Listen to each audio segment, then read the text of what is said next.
there, and thank you for joining me on another weekly lesson. My name is Julia Gentry, and every week you find me here talking about the things that most of us don't want to talk about, right? Because I'm a firm believer in two things. Number one, if we're not growing, we're dying. And number two, if we're not willing to learn the lessons that life is presenting us, we keep circling a lot of the same patterns and habits and mistakes without creating change. And so it's not until we stop long enough to learn the lesson that we can apply it to our lives, which is what creates transformation. So we talk about the real things, the hard things that actually bring transformation. And today we're going to do that.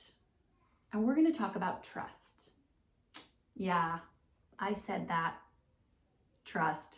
Many of you there are going, do we really have to talk about trust? I mean, I have a ton of trust issues. Yeah, we do. We got to talk about this. And it's so funny because even a couple weeks ago, I had a friend that was like, can we not talk about the T word? And I was like, T word? She's like, yeah, trust. And I was like, that's hysterical. Yes, we absolutely need to talk about the T word. And the reason that we're going to be talking about the T word is because it is a absolute core main ingredient to manifesting your dreams, right? And I talk a ton about that dreaming requires faith, and it does. It absolutely does, right? Because dreaming is the ability to bring about something that you can't see with your physical eye. It's about the ability to go so deep within yourself that you're able to bring about something from a totally different environment to the world that's around you because of the world that's within you. And that requires faith. It requires us to go someplace we've never gone, to do some things that we've never done, to see at a totally new level. And that takes faith, right? And faith is the substance of things hoped for, the evidence of things not seen, right? It is an activated play. Dreaming requires faith. It requires I take a step before I'm ready. It requires that I go even though I've never gone. It requires that I step out even when I want to go back. It requires that I put myself out there even when I don't want to. There's such an activation play with faith. And so I think all of us love the concepts of faith. Like, we dig the stories, we understand the importance, we start to look at it, we see it in all areas of our life, that actually faith, even regardless of what you believe, is required, like even in just day-to-day life, but especially as you start to manifest your dreams, you realize that faith is a non-negotiable, okay? But then I think that we start to falter in how much we're moving in faith, right? Like, it's really easy for the logic and the reasoning, super easy for the doubt and the fear and the worry to start to get itself in the way. And our cadence starts to slow down. Like, our pace of faith, our steps of faith are not as grand or large as they could be. And we're going to unpack the reasons why today. This is not a lesson in faith. However, it is about the lesson in what activates our faith even more. Because if you find yourself today tired, depleted, you might even say exhausted, right? Or you're even finding yourself a bit worried in pursuit of your dreams, like you're doubting if they're even possible, like you're already even en route to accomplishing the things that you want to accomplish, but more often than not, you're starting to feel like this doubt is starting to come up, like the concern, the what if this doesn't work, what if I fail, is starting to pop up. So you're noticing that your motion of faith, your movement of faith, your pace of faith is faltering. This is why. This is why we're going to talk about this today, because you have to understand the role that trust plays in all of this. Okay, so if I were to say again that dreaming requires faith, then I would also couple that with faith requires trust, which is why we're talking about this today, because your faith is dependent upon your trust.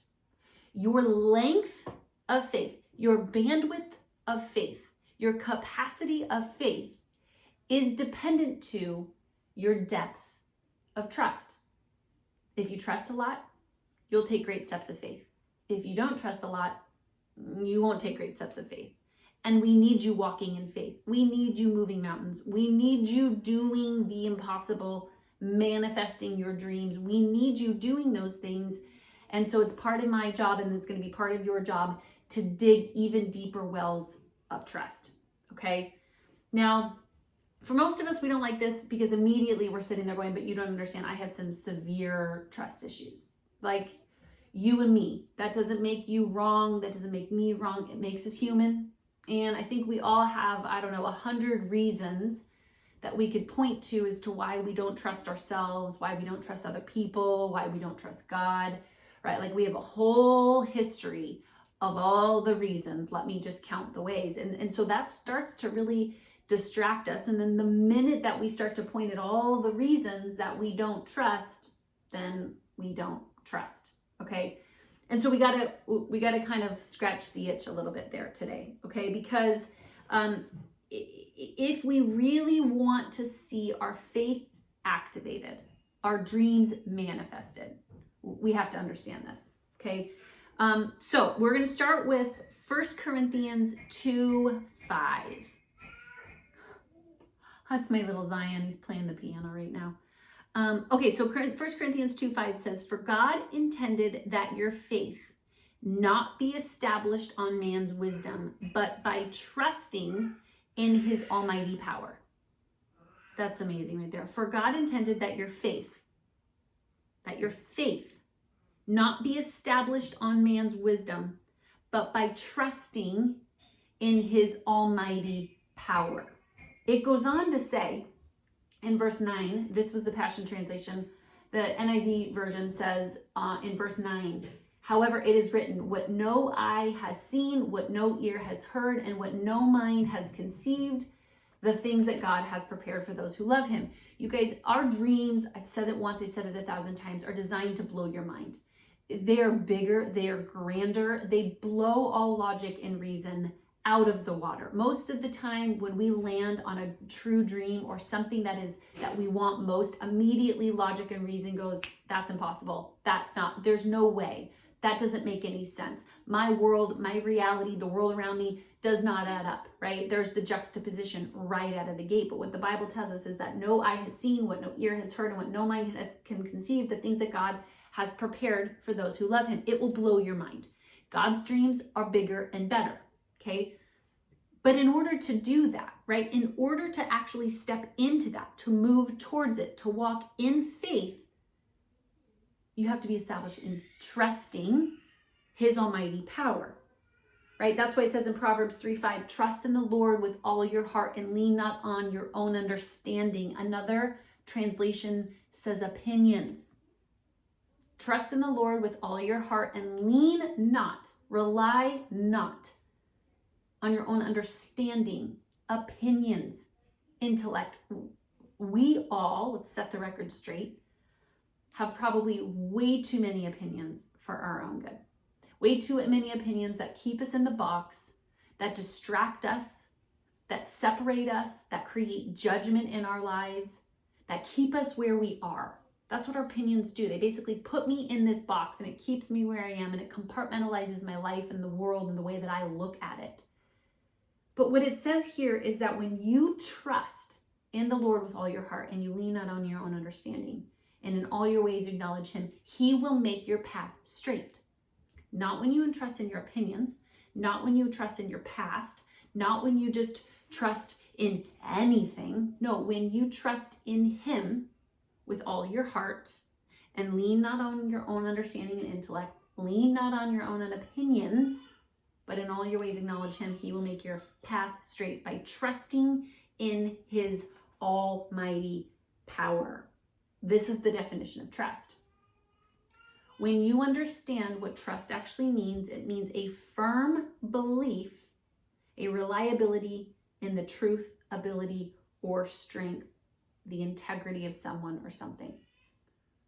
This is what helps us understand that if we want to shoot up in our levels of faith, if we want to run the path, if we want to manifest the things that are important to us, I have to be firmly rooted in my belief.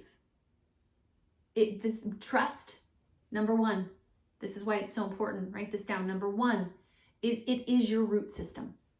We all want to be bigger, grander, have more, do more, be more, fill in the blank. And I get it. I hear you. I think that's beautiful. more impact, more connection, more money, more love, more anything. Fair, great. And I want to know, how deep are your roots, right? Because a tree, their ability to grow above ground is dependent upon their ability to have roots below ground. And the ability for the tree to withstand any storm is dependent upon their root system and how deep they're willing to have themselves planted, right? And so your trust is like your root system. And so if you want to be better, if you want to do more, have more, give more, experience more, manifest your dreams at any level, this again isn't about more, it's just simply about the manifestation of potential. Your root system has to be large. Number one. So how do we do that, right? Because our past tells us that we have every reason not to trust ourselves. We have every reason not to trust other people. We have every reason not to trust God, or so we think, right? I talk about this in chapter 11 of my book, Dream, I Dare You. If you haven't bought it on Amazon, do. It's waiting for you. We talk about dreaming real so we can live big, that the world doesn't need more half-hearted dreams. We need wholehearted dreams. We need what's all of you to come out of you. But how do we do this? Right? Well, it's not about dreaming big. That's not what the whole point is. It's not about having a big dream for the sake of having a big dream. It's about having a real dream, right? Once they become real, then they become big. And the bigger those things become, the bigger you become, right? So the first reason that we want us to be dreaming real is to bring humanity together, right? Your dreams are not just for you. They're the benefit of those around you. If we take one step further, your dreams also include those around you, which automatically means that you are going to need people to come around you to support you in your dreams, and you will start to support other people in their dreams.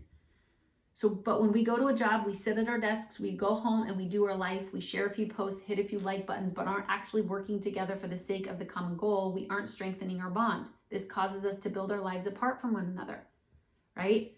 Now, let's be clear. I know we've all got a laundry list of disappointments and the 1,000 times that we tried working together and it didn't work. I have my list too. Let me be very honest. But it doesn't mean that it doesn't work. It just means that the mission failed once or just because the mission failed once or twice or even 100 doesn't mean it's impossible. It just means that you found a few ways not to do it. That's all that it means. It means that, yes, I know that there's been 100 reasons that people let you down and you've made 100 mistakes around this. And so it seems really hard to trust moving forward.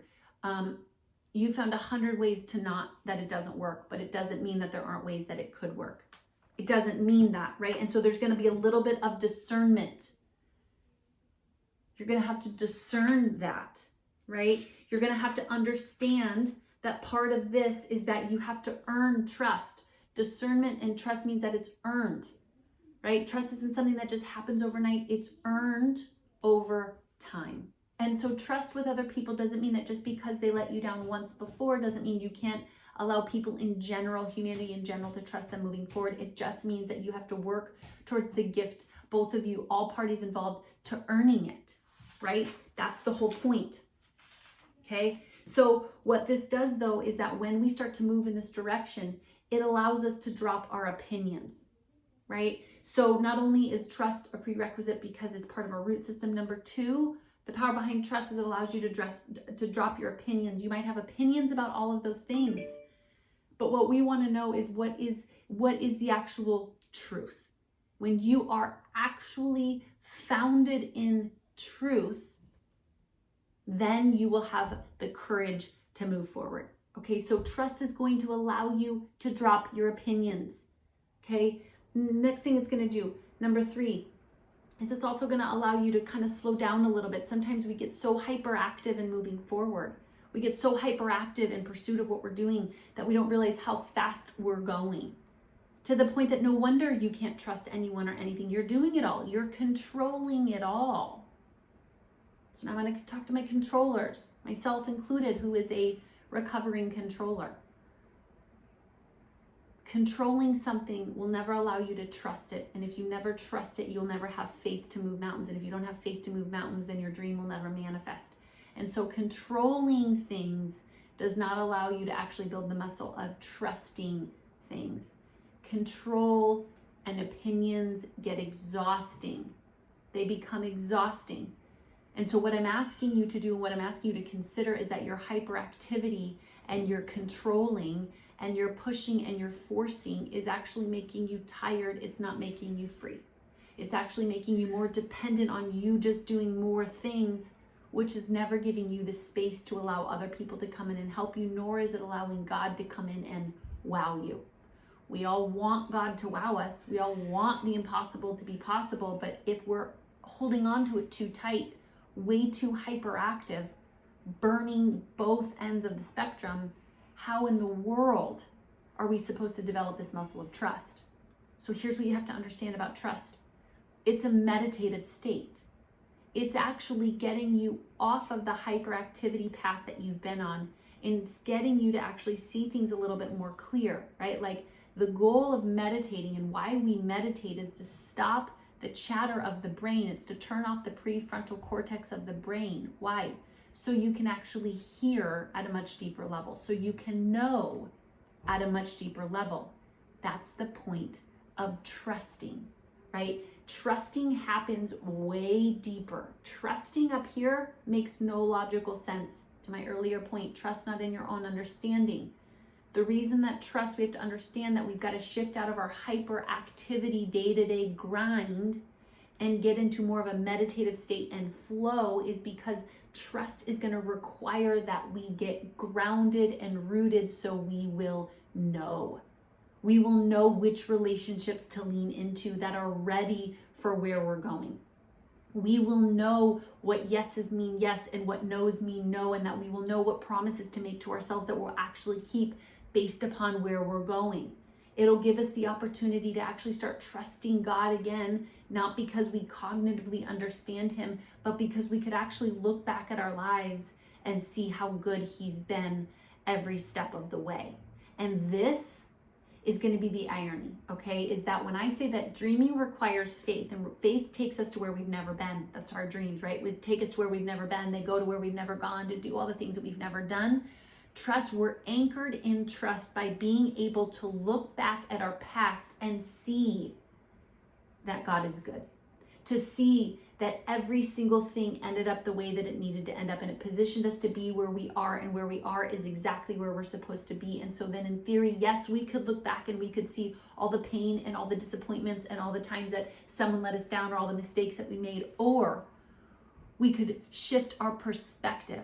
We could look at the truth and we could see that, thank God for even unanswered prayers, Garth Brooks, that even in our unanswered prayers, that it was actually getting us to where we wanted to be, that we didn't even know we wanted to be, right? This is the wisdom that is found in trust. So really, in theory, it's not a matter of changing our circumstances. It's not a matter of shift in circumstances or shift of the past. It's actually a shift in perspective. Trust is a shift in perspective.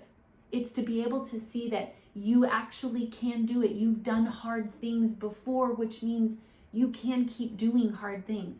It means that even when you couldn't see God in the moment, now hindsight's 2020. I actually couldn't see the good, not because circumstances changed, but because I changed. My perspective on it changed.